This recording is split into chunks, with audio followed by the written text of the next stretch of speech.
പതഞ്ജലി മഹർഷിയുടെ പാതാരവിന്ദങ്ങളെ നമസ്കരിച്ചുകൊണ്ട് നമ്മൾക്ക് യോഗസൂത്രം ആരംഭിക്കാം. സൂത്രം 1.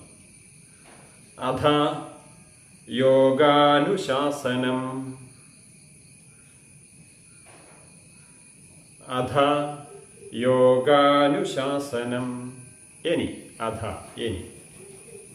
യോഗാനുശാസനം. ഇനി നമ്മൾക്ക് യോഗയെക്കുറിച്ച് പഠിക്കാം, യോഗശാസ്ത്രം വിവരിക്കാം എന്നാണ്. ഇനി നമ്മൾക്ക് യോഗശാസ്ത്രം വിവരിക്കാം എന്നാണ് ഒന്നാമത്തെ സൂത്രത്തിൻ്റെ അർത്ഥം. അപ്പം ഇനി യോഗശാസ്ത്രം പഠിക്കാം എന്ന് പറയുമ്പോൾ അധശബ്ദത്തിന് ഒരുപാട് അർത്ഥങ്ങൾ ഉണ്ടാവും.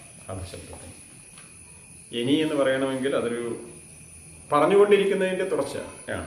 നമ്മളിപ്പോൾ ഇത്രയും കാര്യങ്ങൾ പറഞ്ഞില്ലേ, എന്നിട്ട് നമ്മൾ പറയും ഇനി നമുക്ക് യോഗസൂത്രത്തിലേക്ക് കടക്കാം എന്നല്ലേ പറയുന്നത്. അങ്ങനെ ഇനി എന്നുള്ള ശബ്ദം ഉപയോഗിക്കാൻ കാരണം അതിനു മുമ്പ് ഇത്രയും ആമുഖമായി പറഞ്ഞത് കൊണ്ടാണ്. പക്ഷെ യോഗശാസ്ത്രം എന്ന് പറയുന്ന ഈ ഗ്രന്ഥം തന്നെ ആരംഭിക്കുന്നത് ഇനി എന്നതാണ്. അപ്പൊ എന്താണ് ഈ ഇനി എന്ന് പറയുന്ന ശബ്ദത്തിന്റെ അർത്ഥം? അത് നമ്മൾ കുറച്ച് വിശദമായിട്ട് പഠിക്കണം. അതിൽ കൂടി കടന്നു പോയാൽ മാത്രമേ നമുക്ക് ഈ യോഗയുടെ സമസ്ത തലങ്ങളിലേക്ക്, ഏറ്റവും മനോഹരമായ തലങ്ങളിലേക്കെല്ലാം ഉൾക്കൊണ്ടുകൊണ്ട് എത്തിച്ചേരാൻ വേണ്ടി പറ്റും. അതുകൊണ്ടാണ് ഈ പറയുന്നത്. ചിലപ്പോൾ നിങ്ങൾക്ക് ഇതെന്തിനാ ഇതൊക്കെ പഠിക്കുന്നതെന്നൊക്കെ ചിലപ്പോൾ തോന്നിപ്പോവും. പക്ഷെ അത് പറയാതെ പോകുന്നത് അത്ര ശരിയല്ല. ഈ യോഗശാസ്ത്രം ഉണ്ടായത് സാഖ്യദർശനത്തിന് ശേഷമാണെന്ന് നേരത്തെ പറഞ്ഞു. സാഖ്യദർശനം എന്ന് പറയുന്നത് മുന്നോട്ട് വെക്കുന്നത് തത്വമസി എന്ന വാക്യമാണ്. ഗുരു ശിഷ്യനോട് പറയുന്ന വാക്യമാണ്, ഉപദേശവാക്യമാണ്. തത്വമസി, തത് ത്വം അസി. നമുക്കറിയാവുന്ന കാര്യങ്ങളാണ് അതൊക്കെ. അത് നീ തന്നെയാണ് എന്ന് പറയുന്നത്. എന്താണ് അത് എന്ന് പറഞ്ഞാൽ, നീ എന്താണോ അന്വേഷിക്കുന്നത് അത്. നമ്മൾ എന്താണ് അന്വേഷിക്കുന്നത്? നമ്മളൊരു സുഖമാണ് അന്വേഷിക്കുന്നത്, ആനന്ദമാണ് അന്വേഷിക്കുന്നത്. അത് കിട്ടാൻ വേണ്ടിയിട്ടാണ് ഈ ജോലികളെല്ലാം ചെയ്യുന്നത്. നീ അങ്ങനെ അന്വേഷിക്കുന്നതെല്ലാം നീ തന്നെയാണ്, നിന്റെ ഉള്ളിൽ തന്നെയാണ് അതുള്ളത് എന്ന് പറയുന്നതാണ് തത്വമസി. അത് ഗുരു പറഞ്ഞു കൊടുക്കുന്നതാണ്. ആ ഗുരു പറഞ്ഞു കൊടുക്കുന്ന കാര്യങ്ങൾ ശിഷ്യന് അനുഭവിക്കാൻ വേണ്ടി പറ്റണം. നേരത്തെ പറഞ്ഞതുപോലെ അതിനെക്കുറിച്ച് ചിന്തിച്ച് അത് അനുഭവത്തിലേക്ക് വരണം. അങ്ങനെ അനുഭവത്തിലേക്ക് വരുമ്പോഴാണ് അദ്ദേഹം ശിഷ്യൻ അഹം ബ്രഹ്മാസ്മി എന്ന് പറയുന്നത്, ഞാൻ ബ്രഹ്മം തന്നെ എന്ന് പറയുന്നത്. അഹം ബ്രഹ്മാസ്മി. അപ്പൊ അങ്ങനെ പറയണമെങ്കിൽ എന്താണ് തത്വം, നീ അന്വേഷിക്കുന്നത് എന്താണ്, അതിന് തടസ്സമായി നിൽക്കുന്നത് എന്താണ് എന്ന് നമ്മൾ അറിയണം. അതിനെ, ആ അന്വേഷണത്തെയാണ് തത്വവിവേകം എന്ന് പറയാം. തത്വവിവേകം. അതിന് വളരെ ഉപയോഗപ്രദമായ വളരെ ചെറിയൊരു ഗ്രന്ഥം ശങ്കരാചാര്യര് രചിച്ചിട്ടുണ്ട്. അതിന്റെ തത്വബോധം എന്നാണ് പറയാം. തത്വബോധം വായിക്കാൻ കിട്ടും. അത് തന്നെ കുറച്ചുകൂടി വിശദമായി ശങ്കരാചാര്യ സ്വാമികൾ തന്നെ എഴുതിയിട്ടുണ്ട്. അതിനെയാണ് വിവേക ചൂടാമണി എന്ന് പറയാം. ഈ 2 ഗ്രന്ഥങ്ങൾ പഠിച്ചു കഴിഞ്ഞാലും ഈ തത്വവിവേകത്തെക്കുറിച്ച് അറിയും. അത് അനുഭവിക്കണമെങ്കിൽ നമ്മൾ അതെന്ത് ചെയ്യണം? അത് പ്രായോഗികതയിൽ കൊണ്ടുവരണം. നേരത്തെ പറഞ്ഞതുപോലെ നമ്മൾ ചിന്തിച്ച് അത് ശരിയാണോ തെറ്റാണോ എന്നൊക്കെ പരിശോധിച്ച് എത്തിച്ചേരണം. എല്ലാം അത് വായിച്ച് അങ്ങനെ തന്നെ വിഴുങ്ങേണ്ട കാര്യമൊന്നുമില്ല. ഞാൻ പറയുന്നതല്ല അങ്ങനെ തന്നെ വിഴുങ്ങേണ്ട കാര്യമൊന്നുമില്ല. നമ്മൾക്ക് നമ്മുടെ അനുഭവത്തിൽ വരുന്നത് ഇന്റേണലായിട്ട് നമ്മുടെ ഉള്ളിലേക്ക് തിരിഞ്ഞുകൊണ്ടുള്ള അന്വേഷണത്തിന്റെ ഭാഗമായി തിരിച്ചറിയുന്നത്.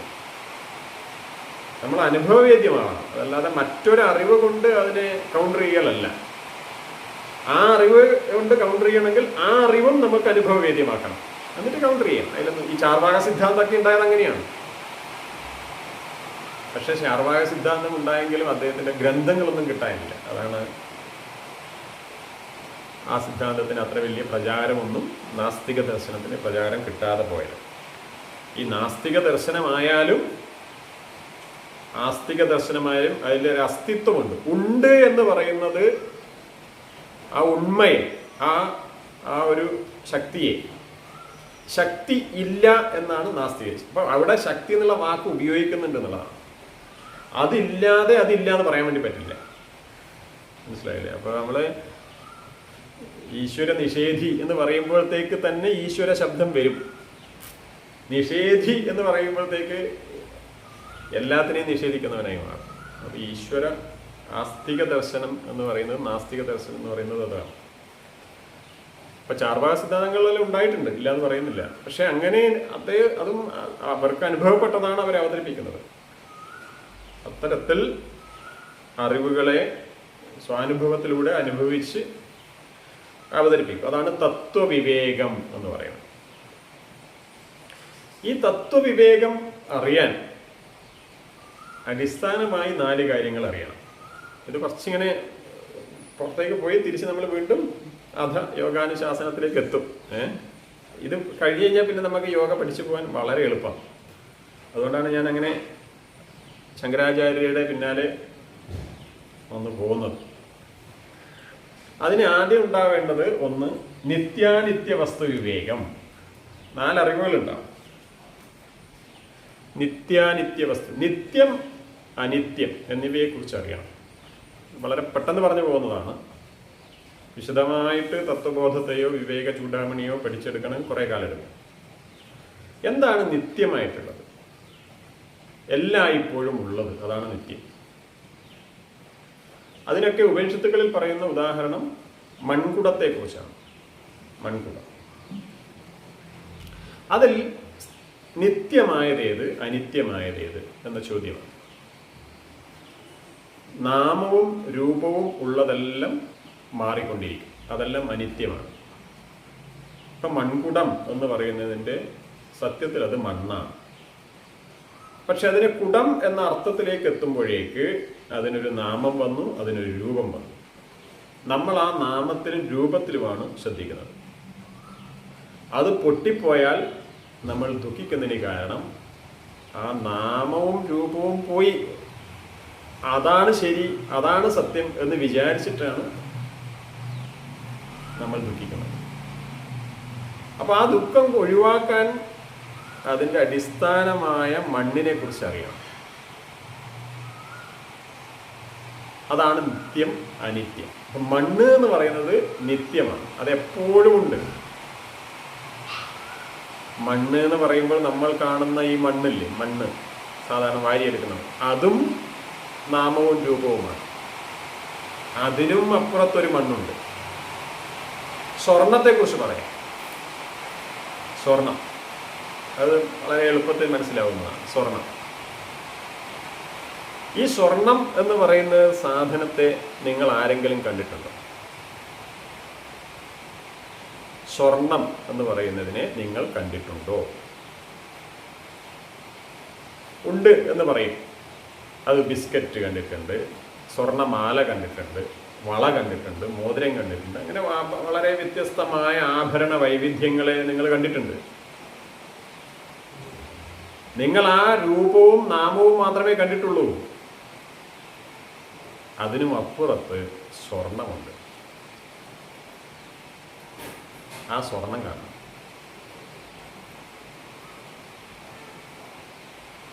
അത് ഈ ജ്വല്ലറിക്കാരൊക്കെ കാണുന്നത്.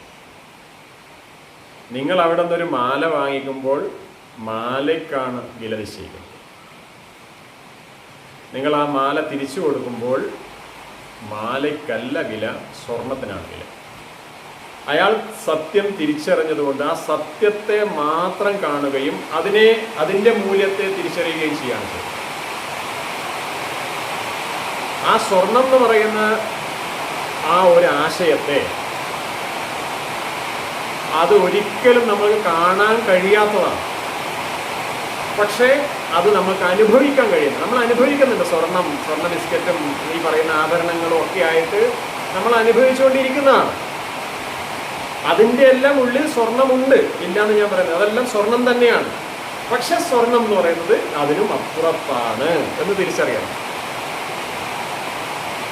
രസകരമാണ്. അങ്ങനെ ഏതിനെ കുറിച്ചും നമുക്ക് ചിന്തിക്കാം. ഏത് നാമരൂപങ്ങളും അനിത്യമാണ് എന്ന് തിരിച്ചറിയും. ഈ ശരീരം എന്ന് പറയുന്നത് അനിത്യമാണ്. ഇത് ഉണ്ടായതാണ്. ഇതിന് മാറ്റങ്ങൾ വന്നുകൊണ്ടിരിക്കുന്നുണ്ട്. അപ്പോഴും സ്വർണത്തെ പോലെ എൻ്റെ ഉള്ളിൽ എന്നിലുള്ള ഒരു ശക്തിയും ആ ശക്തി വിശേഷം ഉണ്ട് എന്ന് തിരിച്ചറിയണം. അതെല്ലാത്തിലുമുണ്ട് എന്നും പറയണം. ആ തിരിച്ചറിയുന്നതാണ് നിത്യവിവേകം. നമ്മൾ ഈ ശരീരത്തിൻ്റെ രൂപവും ഭാവവും അതിൻ്റെ നിറവും സൗന്ദര്യവും എന്നൊക്കെ പറഞ്ഞിട്ട് കൊട്ടിഘോഷിച്ച് ആഘോഷിക്കുന്ന ഈ ശരീരം നിത്യമല്ല. ഒരു സെക്കൻഡ് മതി പ്രാണൻ ഒന്ന് ചെറുതായിട്ടൊന്ന് അല്ലേ തീർന്നു. അപ്പോൾ ശരീരം ഉണ്ടാവും.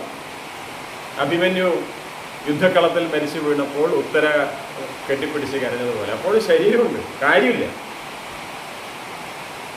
ആ ശരീരത്തെ ശരീരമാക്കുന്നത് അതിൻ്റെ അകത്തുള്ളൊരു ഊർജമാണ്. ആ ഊർജമാണ് നമ്മൾ തിരിച്ചറിയുന്നത്.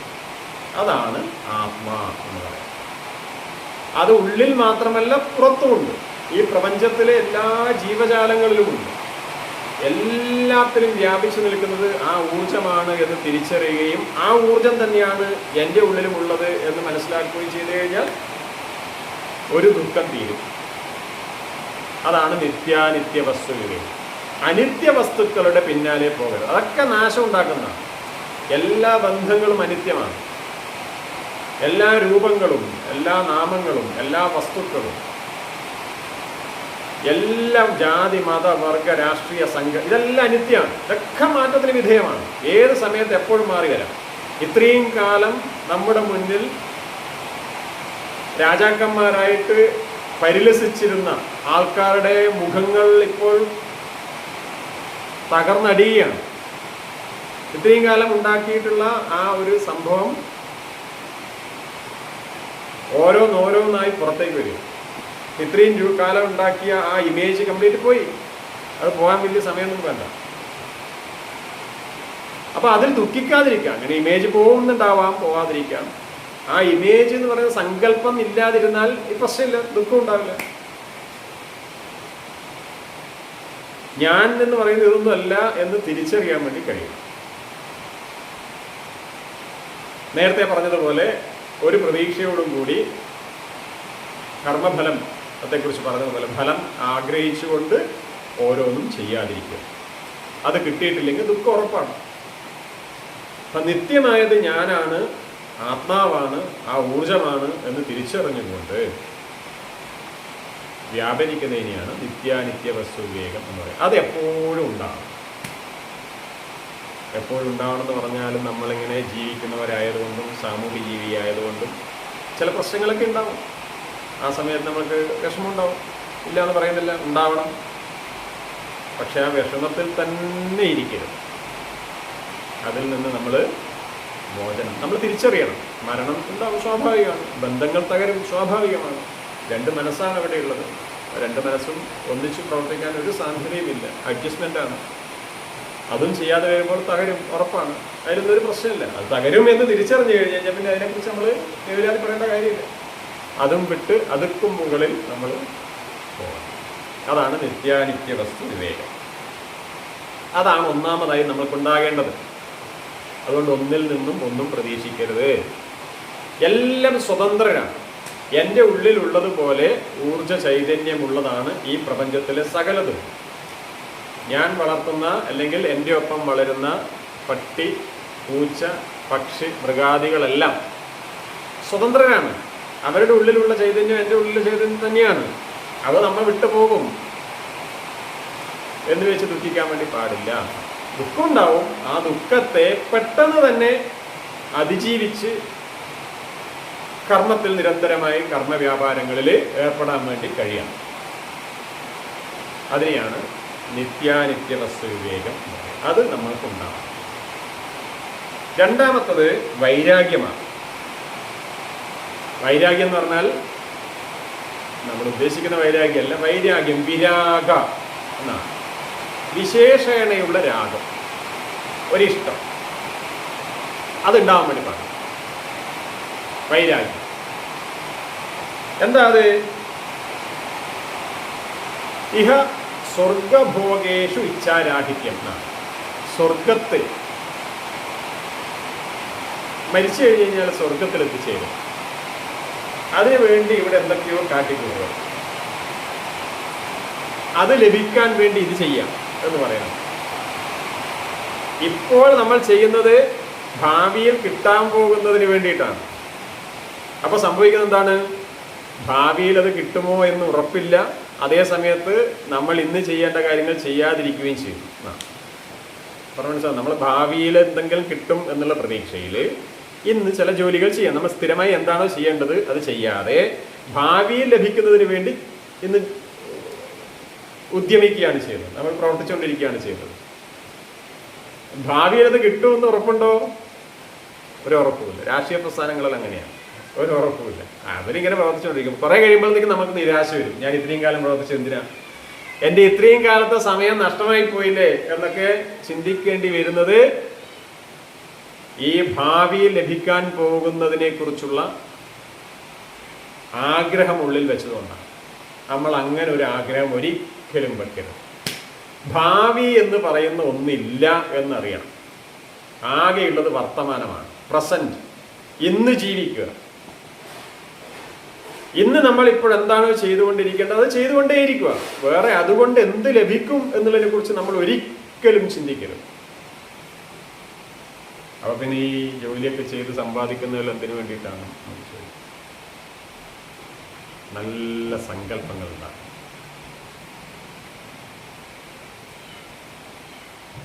സങ്കല്പം, നമ്മൾ മെഡിറ്റേഷനിലൊക്കെ സങ്കല്പത്തിനാണ് ഭയങ്കരമായ പ്രാധാന്യം കൊടുക്കുന്നത്. നമ്മൾ എങ്ങനെയാകണം, നമ്മൾ കാണുന്ന ഈ വിശ്വപ്രപഞ്ചം, ഈ പ്രപഞ്ചം, ഈ വിശ്വം അതെങ്ങനെയാകണം എന്ന് നമ്മൾ സങ്കല്പിക്കുന്നു. ആ സങ്കല്പം തന്നെയാണ് നമ്മുടെ മുന്നിലുണ്ടാവുക, ഒരു സംശയവും വേണ്ട.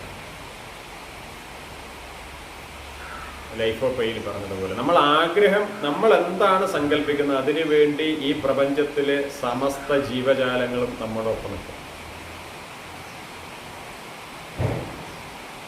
ആ സങ്കല്പത്തിനനുസരിച്ച് നമ്മൾ പ്രവർത്തിച്ചുകൊണ്ടേയിരിക്കുകയാണ്. അത് ഭാവി ലഭിക്കുന്നതിനുള്ള എന്താ പറയുക, ആഗ്രഹമല്ല. സങ്കല്പം എന്ന് പറയുന്നത് ആഗ്രഹമല്ല. സങ്കല്പം എന്ന് പറയുന്നത് അതൊരു കർമ്മ പദ്ധതിയാണ്. അത് നമ്മൾ നിരന്തരം ചെയ്തുകൊണ്ടേയിരിക്കും. അതിലുണ്ടാകുന്ന മറ്റു കാര്യങ്ങളെക്കുറിച്ചൊന്നും ചിന്തിക്കുക, നമ്മൾ ചെയ്തുകൊണ്ടേയിരിക്കും. അത് ആ സങ്കല്പം ഉണ്ടാക്കിയെടുക്കണം. അതെന്തല്ല, ആഗ്രഹമല്ല എന്ന് തിരിച്ചറിയണം. സങ്കല്പത്തിലേക്ക് എത്തുന്നതിനനുസരിച്ച് നമ്മളുടെ ഒരുപാട് ട്രാൻസ്ഫോർമേഷൻ, നമ്മുടെ ഉള്ളിൽ ഒരുപാട് മാറ്റങ്ങൾ നമുക്ക് അനുഭവപ്പെടും. അതാണ് വൈരാഗ്യം എന്ന് പറയുന്നത്. മറ്റൊന്ന് ശമാധി ഷഡ്ക സമ്പത്ത്. ഒരു 6 കാര്യങ്ങൾ നമ്മൾ പഠിക്കണം. അതാണ് മൂന്നാമത്തെ കാര്യം. എന്താണോ ഒന്ന് നമ്മൾക്കുണ്ടാവുന്നത് ശമ, ദമ, ഉപരമ, തിദിക്ഷ, ശ്രദ്ധ, സമാധാനം. ഇതാണ് ഈ 6 കാര്യങ്ങൾ നമ്മൾ ഒരു ശീലമാക്കി മാറ്റണം. ശമ എന്ന് പറഞ്ഞാൽ മനോനിഗ്രഹ ശമം, മനസ്സിനെ നിയന്ത്രിക്കണം. മനസ്സിനെ നിയന്ത്രിക്കുന്നത് എങ്ങനെയെന്നുള്ളതാണ് പ്രാണായാമത്തിലൂടെ, യോഗാസനത്തിലൂടെ നമ്മൾ പഠിക്കാൻ വേണ്ടി പോകുന്നത്. അത് നമ്മൾ ചെയ്യും. അപ്പം നമ്മൾ മനസ്സിലാക്കി മനോനിഗ്രഹത്തിന് പ്രാണായാമം വേണം. അപ്പം മനോനിഗ്രഹം എന്തിനാണെന്നാണ് ഇപ്പം വന്നത്. അത് യോഗശാസ്ത്രത്തിൽ പറയുന്നില്ല മനോനിഗ്രഹം എന്തിനാണെന്ന്. മനോനിഗ്രഹം എന്തിനാണ്? തത്വവിവേകം ഉണ്ടാവാൻ വേണ്ടിയിട്ടാണ്. അപ്പം മനസ്സിലായി. ഈ പറഞ്ഞു പോകുന്നത് യോഗശാസ്ത്രത്തിലേക്ക് എളുപ്പത്തിൽ പോകാനുള്ള ഒരു വഴി എന്നുള്ള രീതിയിലാണെന്ന്. ആ തത്വവിവേകം ഉണ്ടാകും. അതിന് വേണ്ടുന്ന സമ്പത്തുകളാണ്, ഒപ്പം കൂട്ടേണ്ടവയാണ്. ഒന്ന് ശമം, മനസ്സിനെ നിയന്ത്രിക്കുക. അതാണ് ഏറ്റവും പ്രധാനപ്പെട്ടത്. നേരത്തെ നമ്മൾ പറഞ്ഞു. പിന്നെ വേണ്ടുന്നതാണ് ദമം. ദമം എന്ന് പറയുന്നത് രണ്ടാമത്തെ നിയന്ത്രണം. ചക്ഷുരാദി ബാഹ്യേന്ദ്രിയ നിഗ്രഹം. കണ്ണ്, മൂക്ക്, നാക്ക്, ത്വക്ക്, ചെവി. അതുപോലെ വാക്ക്, പാണി, പാദം, പായു, ഉപസ്ഥ, ഇങ്ങനെയുള്ള ഇന്ദ്രിയങ്ങളെ നിയന്ത്രിക്കണം.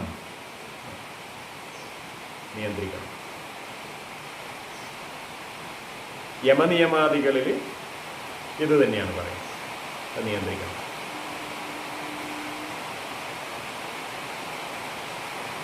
ഭദ്രം കർണേഭി ശൃണുയാമ ദേവ, നല്ലത് മാത്രം കേൾക്കണം. ഭദ്രം പശ്യേ, നല്ലത് മാത്രം കാണണം. അതുപോലെ തന്നെ ഭദ്രം നോ അഭിവാദയ മനഃ, ഇതെല്ലാം വേദമന്ത്രങ്ങളാണ്. അല്ലയോ മനസ്സേ, നീ നല്ലത് മാത്രം സ്വീകരിക്കണം. ഇതൊക്കെ ഭദ്രം എന്ന് പറയുന്നതാണ്. ദമം ശീലിക്കുമ്പോൾ ഇതൊക്കെ നിയന്ത്രിക്കാൻ വേണ്ടി പറ്റും. കൈകൊണ്ട് നല്ലതേ ചെയ്യാവൂ, നല്ല വാക്കുകളെ പറയാവൂ, ആരെയും വേദനിപ്പിക്കുന്ന രീതിയിൽ ഒരു വാക്കും പറയരുത്. വാക്ക് എന്ന് പറയുന്നത് രൂപപ്പെടണമെങ്കിൽ അതിനു മുന്നേ മാനസികമായ ഒരു വ്യാപാരം നടന്നിരിക്കും, അല്ലാണ്ട് വാക്ക് രൂപപ്പെടില്ല. അതുകൊണ്ട് ഉള്ളിൽ, മനസ്സിൻ്റെ അകത്ത്, മനസ്സിൽ ഒന്നിനെക്കുറിച്ചും ശത്രുതാഭാവത്തോടുകൂടി പ്രതിഷ്ഠിക്കരുത്. അവയൊക്കെ ബലൂണ് കെട്ടി പറത്തി വിടണം. നമ്മുടെ ഉള്ളിൽ ഒന്നുമില്ല, ശത്രുഭാവത്തോടുകൂടി ഒന്നുമില്ല. വളരെ സ്നേഹമസൃണമായി എല്ലാം നമ്മളെ ഉപദ്രവിച്ചുകൊണ്ടിരിക്കുന്നയാളാണ്. ഇപ്പൊ കൂടെ നിന്നിട്ട് ഉപദ്രവിക്കുന്നുണ്ടാവും, പക്ഷെ അപ്പോഴും അവരോട് കാരുണ്യത്തോടു കൂടി അവരെ സമീപിക്കുക. അതിൽ ഈശ്വരതുല്യമായ കഴിവാണ് ഈ കാരുണ്യം എന്നെല്ലാം പറയുന്നത്. ഈശ്വരഭാവെല്ലാം കാണും, ചിത്രങ്ങളെല്ലാം കാണുന്നില്ല, അനുഗ്രഹിക്കുകയാണ് ചെയ്യുന്നത്. ദേവൻ നൽകുന്നവനാണ്, ദത്വ കൊടുക്കുന്നവനാണ്, എല്ലാം കൊടുക്കുവാണ്. നീ എന്താണോ ചോദിക്കുന്നത് അതൊക്കെ നിനക്ക് കിട്ടട്ടെ എന്നാണ് പറയുന്നത്. ചോദിക്കുന്നത് മനസ്സിലാകണം, അല്ലാണ്ട് ശപിക്കുന്നതല്ല അത്. അങ്ങനെ കൊടുക്കുവാണ് ചെയ്യുന്നത്. അങ്ങനെ കൊടുക്കുന്നൊരു മനസ്സുണ്ടാകും. അപ്പോൾ നമ്മൾ സ്വയം ഈശ്വരീതിയിലേക്ക് ഇങ്ങനെ വരും. എന്തെല്ലാം ഉപദ്രവങ്ങളാണ് നമ്മളോട് ചെയ്യുന്നത് എന്നൊക്കെ നമുക്ക് ചിലപ്പോൾ ഒറ്റയ്ക്ക് ഇരിക്കുമ്പോൾ തോന്നും. അത് മാനുഷികമാണ്. അതിനെ അറിവുകൊണ്ട് നമ്മൾ അതിനെ അതിജീവിക്കലാണ് ഈ ദമം എന്ന് പറയുന്നത്. അത് അയാളുടെ പ്രശ്നമാണ്, അല്ലെങ്കിൽ ആ വസ്തുവിൻ്റെ പ്രശ്നമാണ്. നേഴ്സുമാർ രോഗികളെ ശുശ്രൂഷിക്കുന്ന കണ്ടിട്ടുണ്ടല്ലോ. ദൈവതുല്യരായിട്ടാണ് നേഴ്സുമാരെ കാണുന്നത്. ഒരു രോഗി എന്തെല്ലാം രീതിയിലാണ് നേഴ്സിനെ സമീപിക്കുന്നത്, എന്തൊക്കെ പറയും. കാരണം രോഗാവസ്ഥയിലുള്ളയാൾ എന്താണ് ചെയ്യുന്നത് അയാൾക്ക് ചിലപ്പോൾ അറിയുന്നുണ്ടാവില്ല. എന്തൊക്കെ ഉപദ്രവങ്ങളാണ് അവർ ചെയ്യുന്നുണ്ടാവുക, എന്തൊക്കെ പറയുന്നുണ്ടാവും, എത്ര വൃത്തികെട്ട അവസ്ഥയിലായിരിക്കും അവർ ഇരിക്കുന്നുണ്ടാവുക.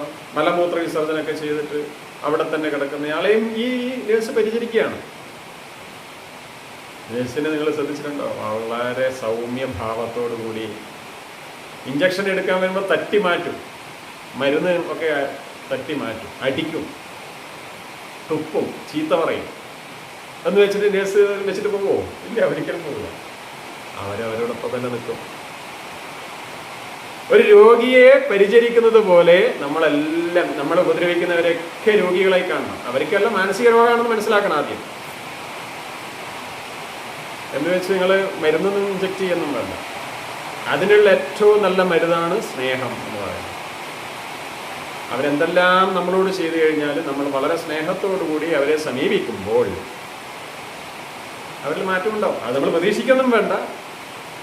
ഇയാൾ മാറാനൊന്നും പോകുന്നില്ല നമ്മൾ ചിലപ്പോൾ പറയുന്നുണ്ടാവും, പക്ഷെ അങ്ങനെയൊന്നും പറയാനും പോകുന്നില്ല. നമ്മൾ ഒരു നെഗറ്റീവുകളായിട്ടുള്ള ചിന്തയോ വാക്കോ പ്രവൃത്തിയോ ഒരിക്കലും ഉണ്ടാകരുത്. അത് ധ്യാനത്തിൽ നമ്മൾ ഉണ്ടാക്കിയെടുക്കേണ്ടതാണ്. മെഡിറ്റേഷനിലൊക്കെ ഇരിക്കുന്ന സമയത്ത് വെറുതെ ഇങ്ങനെ ഇരിക്കലല്ലാതെ എനിക്ക് എന്തെല്ലാം ഡ്രോബാക്സുകളുണ്ട് എന്ന് നമ്മൾ സ്വയം തിരിച്ചറിയുകയും അത് കറക്റ്റ് ചെയ്യുകയും ചെയ്യണം. സെൽഫ് കറക്ഷനാണ്. എൻ്റെ ഉള്ളിൽ ഏറ്റവും പ്രധാനമായിട്ടുണ്ടാകുന്ന അഹങ്കാരമാണ്. ഞാൻ വലിയ ആളാണെന്നുള്ള തോന്നലാണ്. ആ അഹങ്കാരഭാവം പൂർണ്ണമായും ഇല്ലാതാക്കണം എന്ന് നമ്മൾ പ്രാർത്ഥിക്കണം. നമ്മൾ മൈൻഡിന് സജസ്റ്റ് ചെയ്യണം. അതാണ് ഏറ്റവും വലിയ സങ്കല്പം. ഞാൻ നേരത്തെ പറഞ്ഞല്ലേ, സങ്കല്പങ്ങൾ ഉണ്ടാവണം.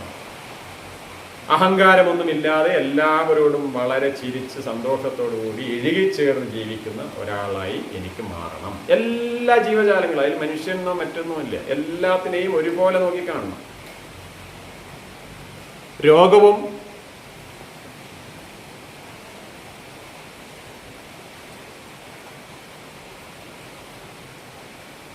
ആ രോഗത്തെ അങ്ങനെയാണ് ചികിത്സിക്കേണ്ടത്. അതാണ് ദമം. ഇന്ദ്രിയങ്ങളെ നിയന്ത്രിക്കുക. കുറെ ബുദ്ധിമുട്ടുണ്ടാവും, പക്ഷെ നിരന്തരമായി നിങ്ങൾ ചെയ്തു നോക്കൂ. അതാണ് ഞാൻ നേഴ്സുമാരെ കുറിച്ച് പറഞ്ഞത്. അവരെത്ര മനോഹരമായിട്ടാണ് അതൊക്കെ ചെയ്യുന്നത്. ഈ പേഷ്യൻസ് മാത്രമല്ല, അവരുടെ ഒന്നിച്ചിരിക്കുന്ന കൂട്ടിയിരിക്കുന്നവരും ഇവരെ ചീത്ത പറയും,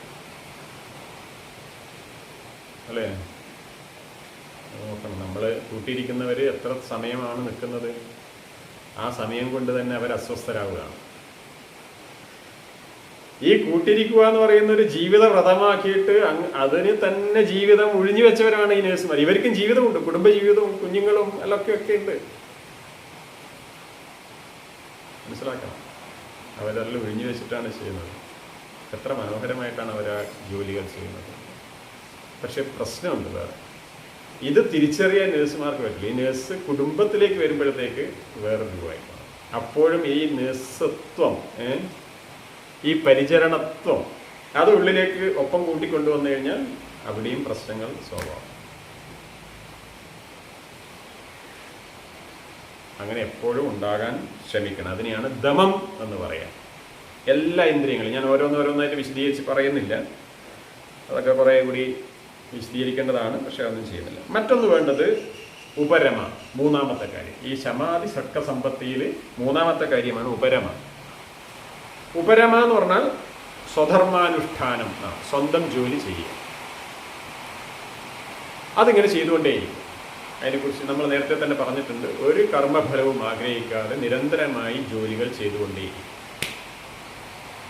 നമ്മൾക്ക് ഹോളിഡേ ഇല്ല, റെസ്റ്റ് ഡേ ഇല്ല. ഏതെങ്കിലും ഒരു ജീവജാലം റെസ്റ്റ് എടുക്കുക നിങ്ങൾ കണ്ടിട്ടുണ്ടോ? ജോലിയില്ലാതെ അവർ നിരന്തരമായി ഓരോ വ്യാപാരത്തിലേക്ക് ഏർപ്പെട്ടുകൊണ്ടിരിക്കുക. അവരുടെ വ്യാപാര ലോകത്തിൽ അവരിങ്ങനെ മുഴുകുക. അതിൻ്റെ സ്വാഭാവികമായിട്ടുണ്ടാകുന്ന നിശ്ചലത കുറച്ച് സമയം ഉണ്ടാവും. ഭക്ഷണമൊക്കെ കഴിഞ്ഞ് കഴിഞ്ഞാൽ ഇരിക്കുന്നുണ്ടാവും. പക്ഷെ അപ്പോഴും അവർ അടുത്ത വ്യാപാരത്തിലേക്ക് പോകും. ഇന്ന് ഞായറാഴ്ചയാണ്, അതുകൊണ്ട് ഒന്നും ചെയ്യണ്ട. ഇതുവരെ എല്ലാ ദിവസവും കഴിഞ്ഞ 6 ദിവസവും ചെയ്തുകൊണ്ടിരിക്കുന്നത് ഇന്ന് ചെയ്യേണ്ടതില്ല. ദിവസവും രാവിലെ 5 മണിക്കും 4 മണിക്കും എഴുന്നേൽക്കുന്നവർ ഞായറാഴ്ച ദിവസം 6 മണിക്ക് 7 മണിക്ക് എഴുന്നേൽക്കും. കുഴപ്പമൊന്നുമില്ല, നല്ലത് തന്നെ. പക്ഷേ നമ്മൾ മനസ്സിലാക്കേണ്ടത് ഈ ഉപരമ എന്ന് പറയുമ്പോൾ നമ്മളോടടുത്ത് രമിക്കുക എന്നാണ്. എന്നോട് ചേർന്ന് ഞാൻ ഉണ്ടാവുക. അതാണ് സ്വരൂപ അവസ്ഥാനം എന്ന് പറയുന്നത്. നമ്മുടെ ഉള്ളിൽ തന്നെ നമ്മളിങ്ങനെ വ്യാപരിച്ചുകൊണ്ടേയിരിക്കുക. എന്തൊക്കെയാണ് ആവശ്യമായിട്ടുള്ളത് അത് നിരന്തരം ചെയ്തുകൊണ്ടേയിരിക്കുക. അതിനെയാണ് ഉപരമ എന്ന് പറയുന്നത്. ശരീരം ആവശ്യപ്പെടുന്ന റെസ്റ്റും ഒക്കെ സ്വീകരിക്കണം. ശരീരം എന്താണോ പറയുന്നത് അത് ചെയ്തിരിക്കണം. അപ്പോൾ പനിയൊക്കെ വന്നു, അപ്പോൾ ജോലി ചെയ്യേണ്ട കാര്യമില്ല. ശരീരം എന്താണ് പറയുന്നത്, ക്ഷീണിപ്പിച്ചു, ശ്വാസം കിട്ടാതെ വരുന്നു, ജലദോഷം വന്നു, സ്വാഭാവികമായിട്ട് നമ്മൾ ശരീരത്തിലേക്ക് മടങ്ങി നമ്മൾ ഒതുങ്ങണം. അപ്പം നമ്മൾ ശരീരം വീണ്ടും എന്ത് ചെയ്യും, ആ വൈറസിനെയൊക്കെ അതിജീവിച്ച്, ആ രോഗാണുക്കളെയൊക്കെ അതിജീവിച്ച് വീണ്ടും ഊർജ്ജസ്വലമായി പുറത്തേക്ക് വരും. വീണ്ടും നമ്മൾ കർമ്മ വ്യാപാരത്തേക്ക് വരും. ഇത് നമ്മൾ ചെയ്യുന്നില്ല. നമ്മൾ ശരീരത്തെക്കുറിച്ച് ചിന്തിക്കുക പോലും ചെയ്യുന്നില്ല. രോഗാവസ്ഥയിലും നമ്മൾ നിരന്തരം ജോലി ചെയ്തുകൊണ്ടിരിക്കുക. ജീവിക്കണ്ടേന്നാണ് പറയുന്നത്. ഒരുപാട് മരുന്ന് കഴിച്ചിട്ട് ജീവിക്കുന്ന ആൾക്കാരൊക്കെയാണ്. അത് ആനന്ദമായിട്ട് അവർ ആസ്വദിക്കുന്നുണ്ടെങ്കിൽ അതിന് വേറെ പറയാനൊന്നുമില്ല. അതല്ലാതെ അതൊരു ദുഃഖമായിട്ടാണ് അനുഭവിക്കുന്നതെങ്കിൽ അവർ ആ ജോലി നിർത്തണം. എന്നിട്ട് രോഗത്തെ ശമിപ്പിച്ചിട്ട് വീണ്ടും നല്ല ഉയർന്ന ഊർജത്തോടു കൂടി വീണ്ടും വ്യാപാരത്തിലേക്ക് ഇറങ്ങിച്ചേരും. അതാണ് ഉപരമ എന്ന് പറയുന്നത്. നമ്മൾ എന്ത് ചെയ്യണം, സ്വധർമാനുഷ്ഠാനം ചെയ്യണം. നാലാമത്തതാണ് തിദിക്ഷ. വളരെ പ്രധാനപ്പെട്ട ഒരു കാര്യമാണ് തിദിക്ഷ. ഇതെല്ലാം പ്രധാനപ്പെട്ട തന്നെയാണ്, എന്നാലും സാധാരണ നമ്മുടെ ദുഃഖത്തിലുള്ള പ്രധാനമായ കാര്യമാണ് ഈ തിദിക്ഷ ഇല്ലായ്മ. തിദിക്ഷ എന്ന് പറഞ്ഞാൽ ദ്വന്ദ്വങ്ങളുണ്ട്. ശീതം, ഉഷ്ണം, സുഖം, ദുഃഖം, ലാഭം, നഷ്ടം, കാമം, ക്രോധം എന്നൊക്കെ പറയുന്നത്. ലോഭം, മോഹം, ഇങ്ങനെയുള്ള ഇതിൽ ഒരേപോലെ സഹിഷ്ണുത്വം ഉണ്ടാവണം. സമാധി, നേരത്തെ പറഞ്ഞ ബാലൻസ്ഡ് സ്റ്റേറ്റ്, എല്ലാത്തിനും ഒരുപോലെ കാണണം. ശീതം വരുമ്പോൾ ഭയങ്കര ശീതമാണ്, തണുപ്പാണ് എന്ന് പറഞ്ഞതുകൊണ്ട് കാര്യമില്ല. ശീതം മാറുമോ? ഒരിക്കലുമില്ല. എന്ന് മാത്രമല്ല, അതുണ്ടാക്കുന്ന ദുഃഖം കൂടുകയും ചെയ്യും. അതേപോലെ തന്നെയാണ് ദുഃഖവും സുഖവും. സുഖത്തിൽ നമ്മൾ വളരെയധികം സന്തോഷിക്കുകയും ദുഃഖത്തിൽ അധികം ദുഃഖിക്കുകയും ചെയ്യും. അതിലൊക്കെ ഒരു മിതത്വം പാലിക്കണം, ഒരു ബാലൻസ് ചെയ്യണം. ദുഃഖം വരുമ്പോൾ ദുഃഖിക്കാതിരിക്കുക എന്നല്ല പറഞ്ഞതിൻ്റെ അർത്ഥം. അതിനൊക്കെ ഒരു ബാലൻസ് ചെയ്യണം. എല്ലാം ഒരുപോലെ കാണണം. നഷ്ടം വരുമ്പോഴും ലാഭം വരുമ്പോഴും ഒരുപോലെ കാണണം. അമിതമായി സന്തോഷിക്കുകയോ അമിതമായി ദുഃഖിക്കുകയോ ചെയ്യരുത്. നഷ്ടം എന്ന് പറഞ്ഞാൽ തന്നെ അത് മറ്റൊരാളുടെ ലാഭമാണ് എന്ന് തിരിച്ചറിയണം. എന്തായാലും അടിസ്ഥാനപരമായി ലാഭമുണ്ട് എന്ന് മനസ്സിലാക്കണം. എനിക്കല്ലെങ്കിൽ വേറൊരാൾക്ക് ലാഭം ഉണ്ടായി, എന്നെ ഒരാൾ പറ്റിച്ചു എന്ന് നമ്മൾ പറയുന്നില്ലേ? പറ്റിച്ചു എന്ന് പറയാൻ നമ്മൾ പാടില്ല. കാര്യം നമ്മളെ കൊണ്ട് അയാൾക്കൊരു സന്തോഷം ഉണ്ടാവുകയത് വേറൊരാൾക്ക് അന്യജീവൻ ഉതകി സ്വജീവിതം ധന്യമാക്കും എന്ന് കവി പാടിയതിൻ്റെ വേറൊരു അർത്ഥമാണ്. നമ്മളെ കൊണ്ട് അയാൾക്കൊരു സന്തോഷം ഉണ്ടായി, ഓക്കെ എന്ന് വെച്ചിട്ട് ശ്രദ്ധിക്കാതിരിക്കാനും പാടില്ല. അങ്ങനെ പറ്റിപ്പോയാൽ നമ്മളതിന് ദുഃഖിച്ചിട്ട് കാര്യമില്ല. അതാണ് പറയുന്നത്. മേലാൽ അത്തരം കാര്യങ്ങളിൽ വരാതിരിക്കാൻ വേണ്ടിയുള്ള ശ്രദ്ധ ഉണ്ടാകും. അതാണ്, അതിനെയാണ് തിദിക്ഷ എന്ന് പറയുന്നത്. എല്ലായ്പ്പോഴും ഒരേപോലെ ഉണ്ടാവാൻ വേണ്ടി ശ്രമിക്കണം. ഇതൊന്നും ഈ പറഞ്ഞ ഉടനെ നമ്മളെല്ലാം മാറൊന്നും ചെയ്യില്ല. നമ്മളതിനെ പരിശ്രമിച്ചുകൊണ്ടേയിരിക്കുക. അതാണ് നൈരന്തര്യം, നിരന്തരമായി ചെയ്തുകൊണ്ടേയിരിക്കണം എന്ന് പറയുന്നത്. ഇതിനൊരു നേരത്തെ പറഞ്ഞതുപോലെ യോഗ എന്ന് പറയുന്നത് അതൊരു ജീവിത പദമാണ്, അതൊരു ജീവിതചര്യയാണ്. നമ്മൾ ദിവസവും രാവിലെ എഴുന്നേൽക്കുന്നു, പല്ല് തേക്കുന്നു, ഭക്ഷണം കഴിക്കുന്നു എന്നതുപോലെ തന്നെ ഒരു ചര്യയാക്കി മാറ്റണം. അത് ഞാൻ എങ്ങനെയാണ് യോഗ ഒരു ശീലമാക്കി മാറ്റാം, അതിലെന്തൊക്കെ ചെയ്യേണ്ടത് എന്നുള്ളതിനെക്കുറിച്ച് ഞാൻ പിന്നീട് പറയും. കുറച്ചത് മുന്നോട്ട് പോയി കഴിഞ്ഞ് കഴിഞ്ഞാൽ ആസനങ്ങളും പ്രാണായാമത്തിലേക്കെല്ലാം എത്തുമ്പോഴേക്ക് നമ്മൾ ആ ജീവിതചര്യയിലേക്ക് എത്താൻ ഇതിനനുസരിച്ചുള്ളൊരു മാറ്റം നമ്മൾ ഉണ്ടാക്കിയെടുക്കാനാണ് ഉദ്ദേശിക്കുന്നത്. അതിനുവേണ്ടിയുള്ളൊരു പ്രവർത്തന പദ്ധതി നമ്മൾ സ്വയം ആവിഷ്കരിക്കുക. ഇത് ആരെയും ബോധ്യപ്പെടുത്താനല്ല എന്നും കൂടി മനസ്സിലാക്കണം. ഇത് സ്വയം മാറ്റമാണ്, ട്രാൻസ്ഫോർമേഷൻ. നമ്മുടെ ഉള്ളിൽ തന്നെ ഒരു സെൽഫ് കറക്ഷൻ ഉണ്ടാക്കിയെടുക്കുകയാണ്. സ്വയം ഞാനും ഈ പറഞ്ഞുകൊണ്ടിരിക്കുമ്പോൾ ഞാനും എന്ത് ചെയ്യാണ്, എന്നെ തിരുത്തിക്കൊണ്ടിരിക്കുകയാണ് ചെയ്യുന്നത്. അതുകൊണ്ടാണ് ഞാൻ ഇത്രയും ആവേശത്തിൽ ഈ ഉദ്യമത്തിലേക്ക് എത്തിയത്. എനിക്കും ഒരുപാട് മാറ്റം ഉണ്ടാക്കണം. അതാണ് അത് അഞ്ചാമത്തെ കാര്യമാണ് ശ്രദ്ധ. തിദീക്ഷ കഴിഞ്ഞ് കഴിഞ്ഞാൽ അടുത്തതാണ് ശ്രദ്ധ. ശ്രദ്ധ എന്ന് പറഞ്ഞാൽ വിശ്വാസമാണ്. എന്തിലെല്ലാമുള്ള വിശ്വാസം? ഗുരു വേദാന്ത വാക്യാദിഷു വിശ്വാസ ശ്രദ്ധ. പറയുന്ന കാര്യങ്ങൾ വിശ്വസിക്കണം ആദ്യം.